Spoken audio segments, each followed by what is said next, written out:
Good afternoon, everyone. And thank you for joining our panel. We hope you're really enjoying the event today. We've had some amazing sessions, and this Calgary Economic Development walked us through and how amazing it would be to live in Calgary. I didn't know a lot of those awesome facts they shared with us, or that it was becoming a tech hub. So really awesome to learn more about Calgary. I am really excited to be here. We just lost Andrew. I think he'll probably be back shortly.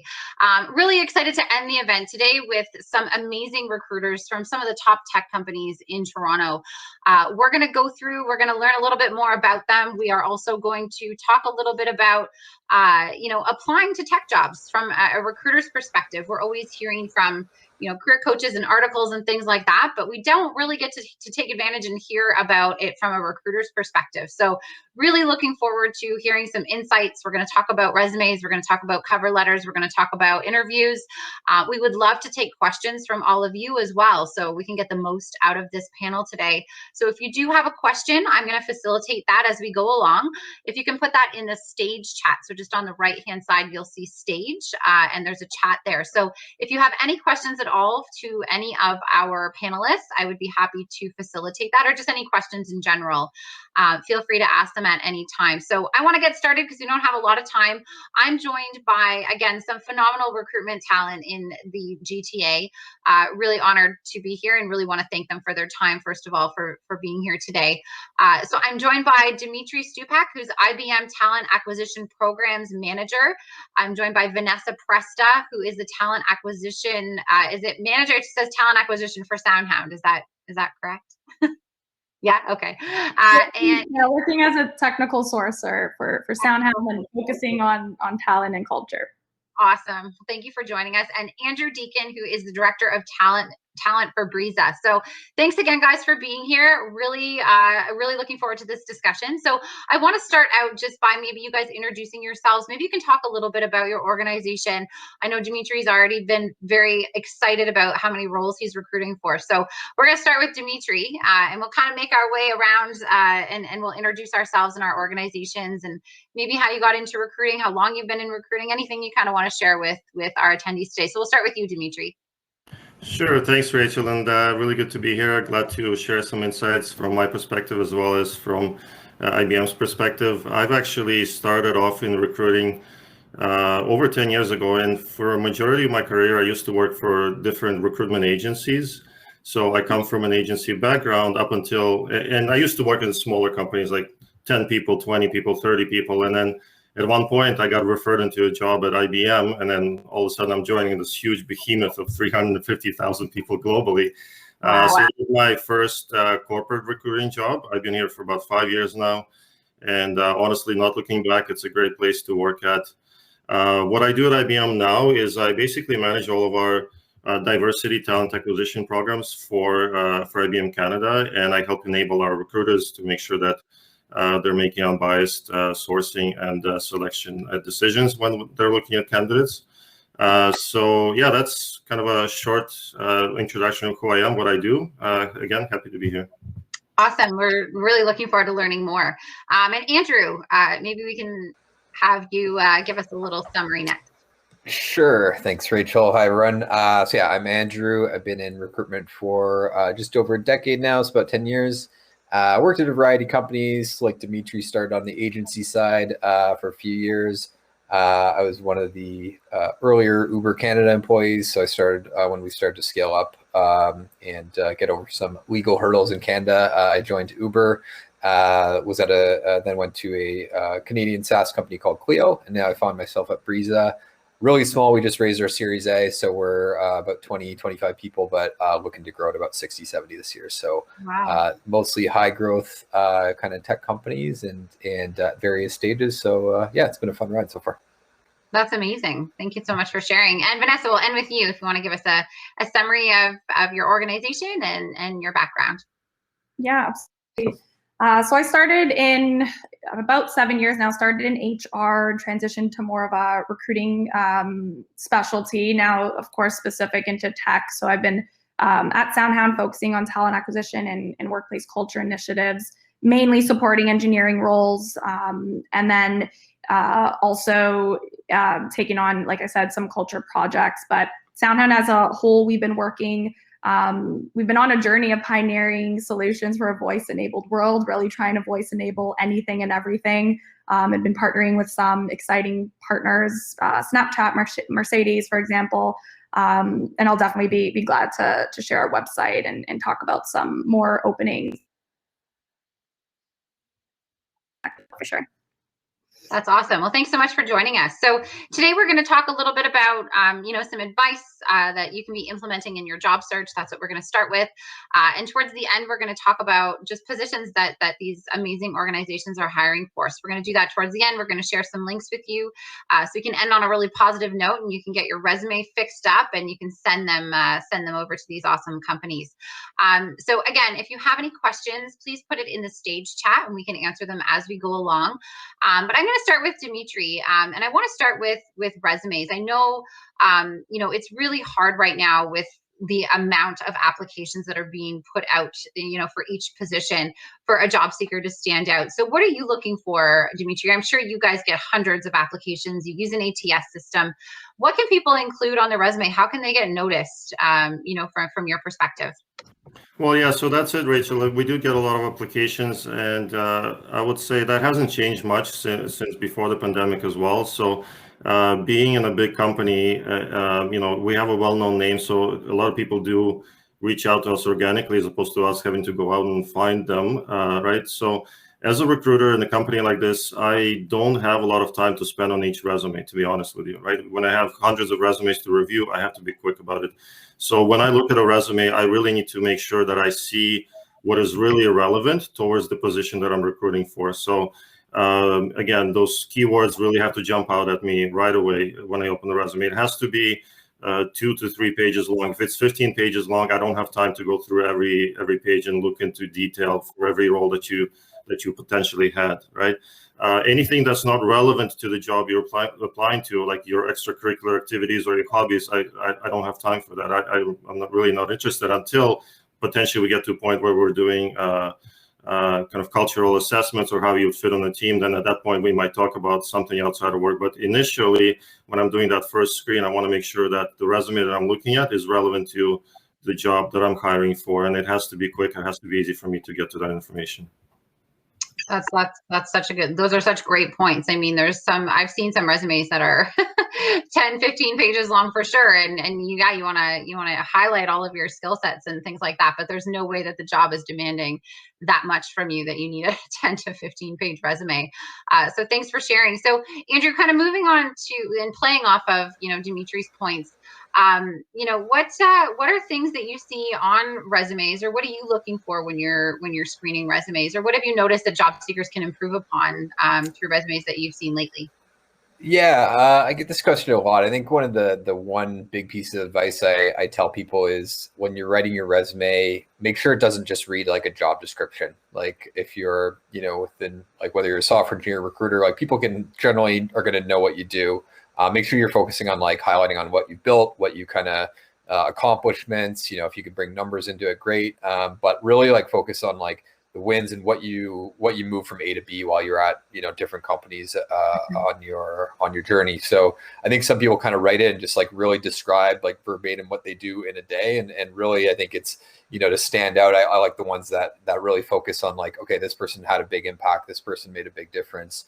And can like clearly and concisely list out like how they did that. So I think that's a big one, and a slip up I see quite a bit on resumes.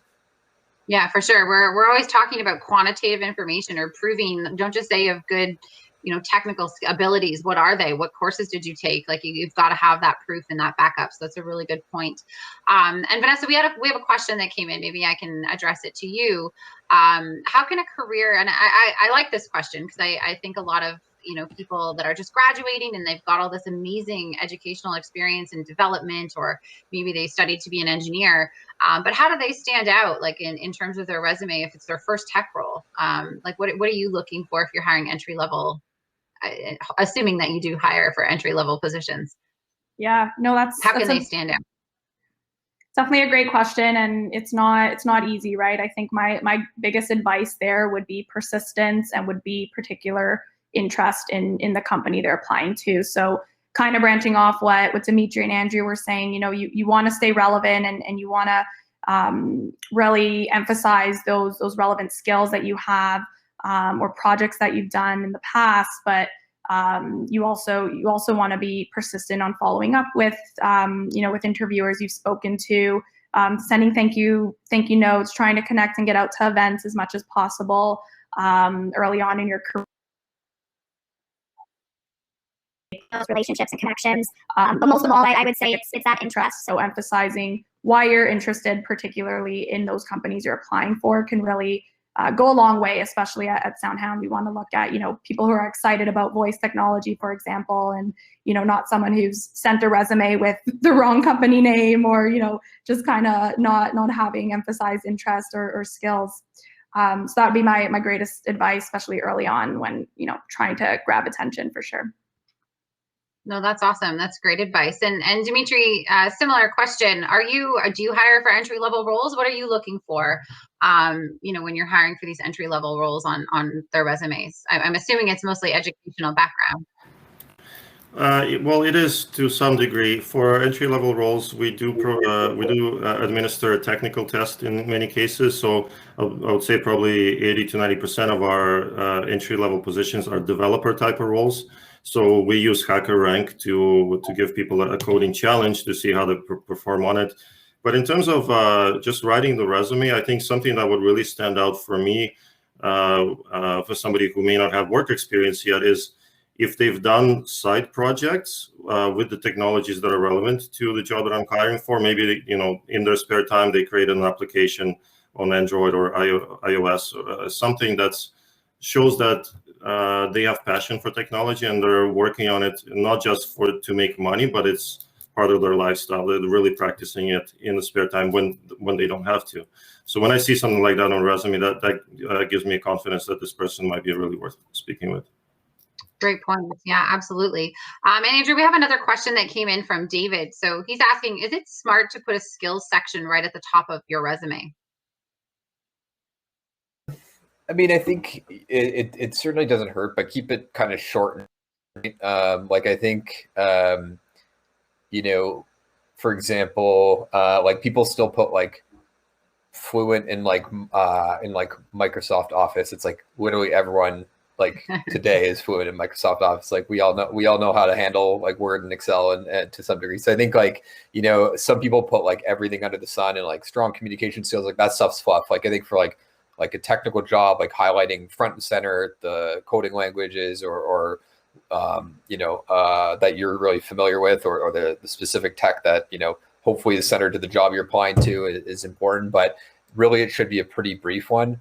I've seen people do it. I've seen people not do it and just jump right into their experience. I think both work as long as, like we've been talking about, it can, a recruiter or hiring manager can concisely or quickly see what your skill set is. So I'd say it certainly doesn't hurt, but make sure it's not half a page long and lists every, kind of software application you've ever touched in your life.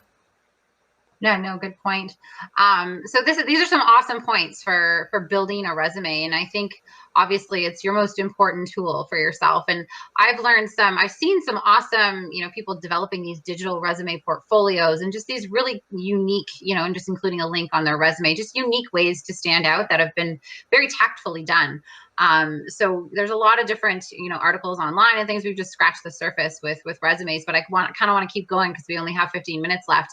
And I really want to talk about virtual interviews. They've become, it was an emerging trend that we were using Skype or using, different platforms to do virtual interviews, but they weren't very mainstream. And then obviously COVID hit and it became the only way that really companies were conducting interviews for the most part.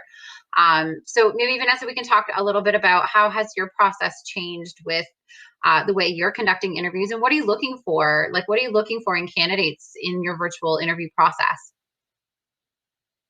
Great question. So to start with the first one, how it's changed, I would say we were doing a combination before of a lot of in-person interviews, a lot of Google Video, Google Meet interviews, or Zoom interviews. So we had a combination before. I think how it's changed, like a lot of us, is now it's just strictly only over video. And we see the future being potentially the same, where maybe, there is less in-person interviewing, So it is important, I think, for a lot of us to pick up good skills, learn the best practices around interviewing virtually for whatever the outcome is for the future. What I look for, to be honest, I think a lot of it overlaps with being in person. So, that eye contact, I think, similar to in person is just as important, but maybe even more so important on camera. So trying to remember that you are still are talking to someone in person, quote unquote, right? And not wanting your head to be looking somewhere else or up or down, and trying to still keep that human interaction there positive. Another thing would be, dress code, just remembering that, you are in a professional setting, and still wanting to maintain that positive professional approach, even though we are just all at home at the end of the day or in a remote location. So trying to still remember some of those practices that you would anticipate preparing for in person. I think the last one that could be pretty important, if not most, is preparing before the interview. So a lot of the time, you might lose 10 to 15 minutes because the link didn't break, and maybe you clicked that link a minute before the interview was starting. So really, I had that example this week, and I admired the candidate who told me he wasn't able to open the link. So really just trying to prepare yourself even more so for virtual interviews where, when the time stops, you don't have an exit chat on the way out. You just make the most of the time that you have scheduled. Awesome. Thanks so much. And maybe Dmitri, you can comment on this as well. I'm sure you guys have a very thorough virtual interview process. So maybe you could walk us through a little bit about what that looks like, or maybe some common questions that you're asking, or what you're looking for, in the answers from job seekers virtually.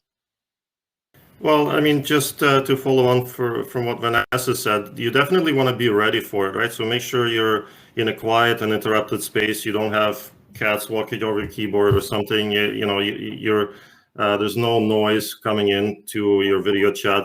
Again, dress code is important. You want to make sure there's no interruptions, and respect the time of the interviewer as well. Just from our perspective, sometimes we have back-to-back calls with candidates. So if we had set a time for half an hour, we have to stop at that half an hour mark. So make sure that whatever you want to say, whatever you want to project to the interviewer, you use that time to effectively talk about relevant topics. And this is similar to having face-to-face interviews too. I have some candidates going off topic, sometimes talking about something completely irrelevant. Stick to what's relevant to the job. Make sure that you leave the conversation at the point where the interviewer gets all the information that they need to make the decision whether or not they want to move forward with you. But we actually also we rolled out some extra training for all of our interviewers last year to get them prepared for virtual interviews. It's not only on the candidate's part, we also want to make sure that IBMers that run interviews, they know how to properly conduct a virtual interview, what to expect, how to run it professionally. So I think it's from both sides. It's not just on the candidate. We also have to exemplify some best practices from our end as well. That's great. Thanks for sharing. And Andrew, what are some questions that you're asking in your more technical interviews? Maybe you could share with us just a few examples of questions that people should get prepared for, or people should be aware of and ready to answer during their interview.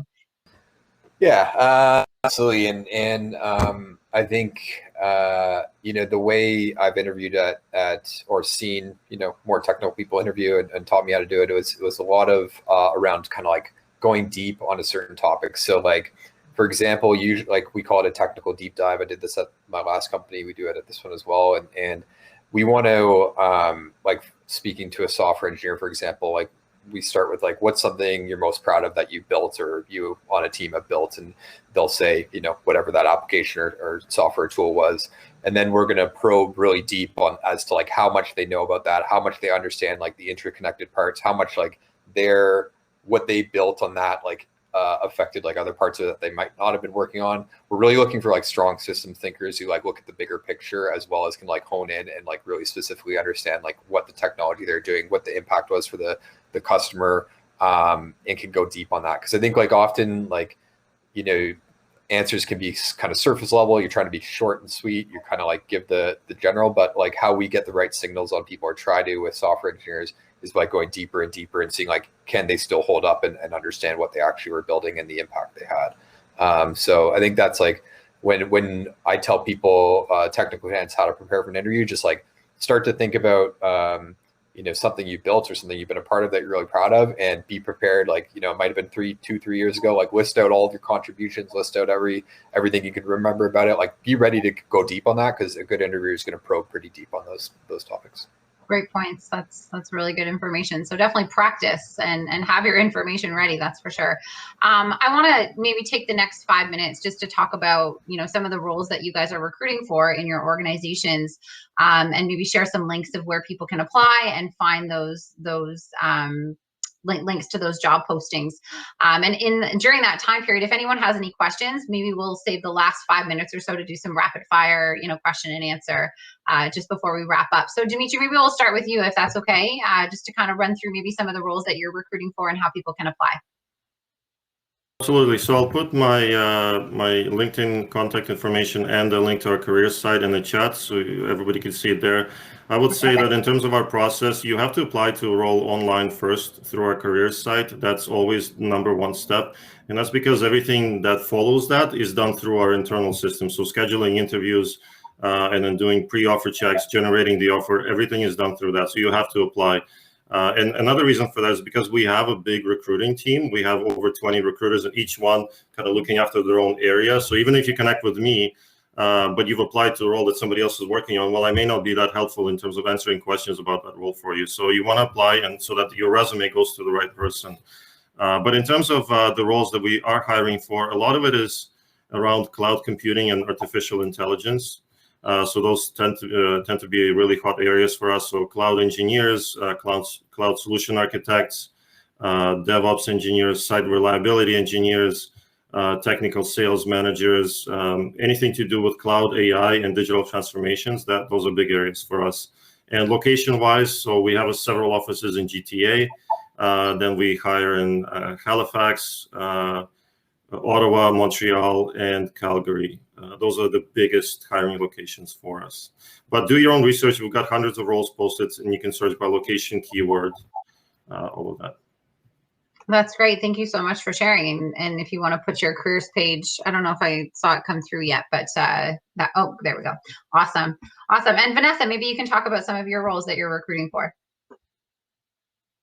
Thank you so much, for the time. I just put in my LinkedIn profile as well and our SoundHound careers page. So a good place to start would be checking out that information. We've actually recently updated our website, so you'll have a good idea of the locations where we're in and a lot of the postings based on what you're looking for.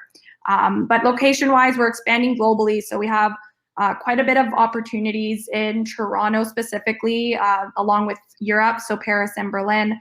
And then we're expanding, of course, in the US as well, where we're located, where our headquarters is located. So Boulder, Colorado, we have San Francisco and Santa Clara.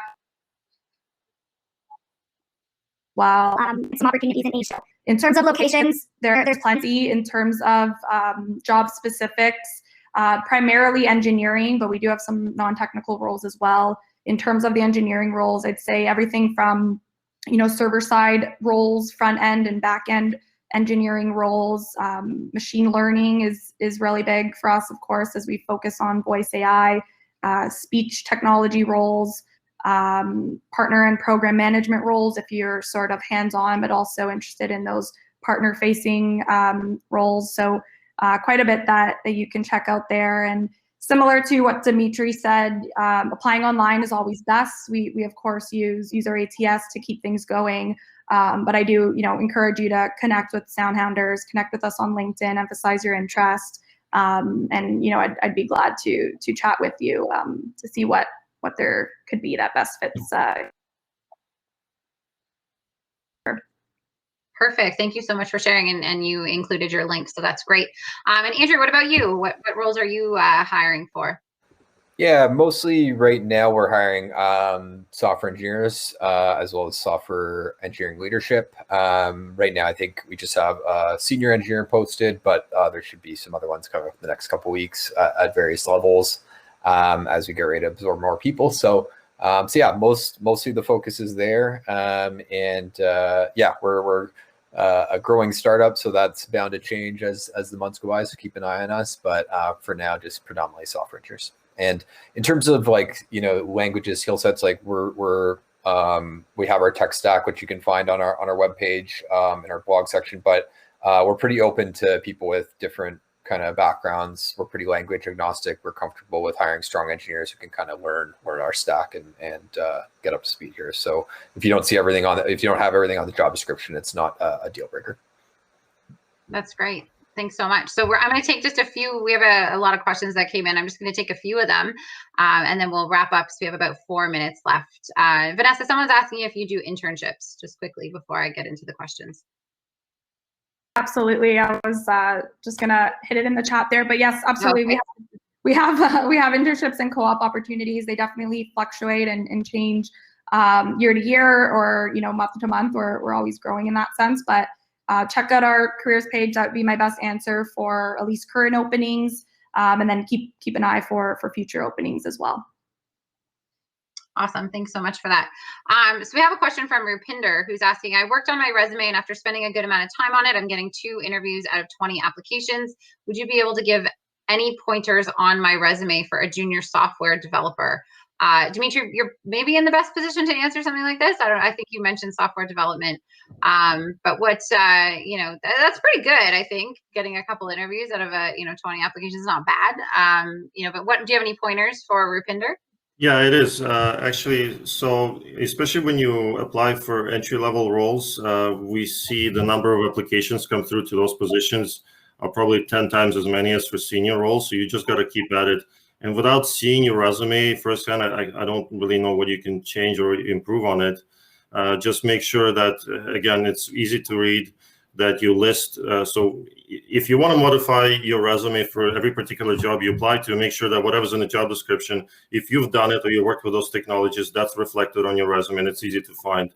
I think those are the best tips I can do. Just stay at it and you'll get there eventually.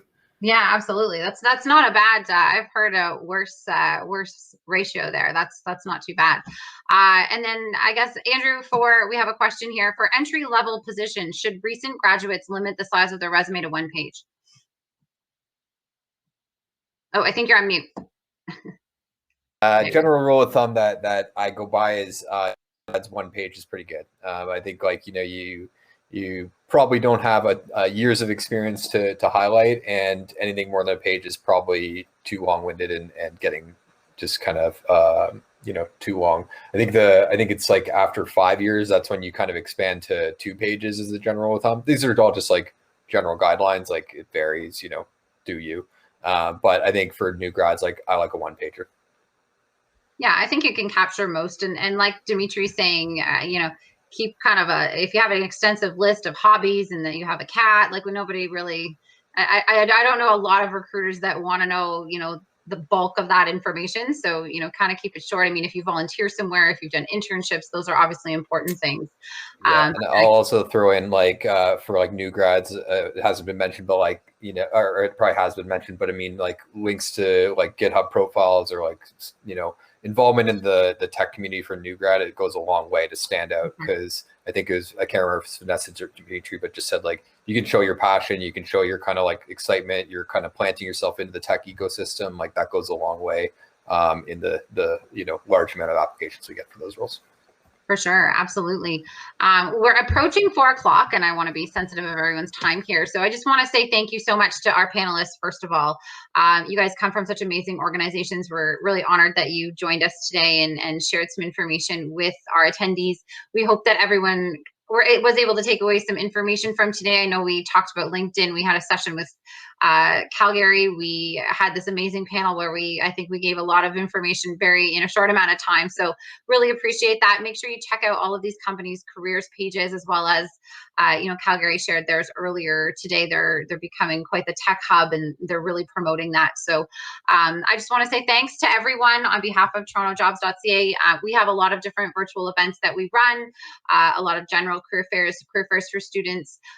We do a lot of events throughout the course of the summer. We're planning to do quite a bit. So you can check everything out on TorontoJobs.ca. We do recruitment, so we have a lot of positions that are listed there as well.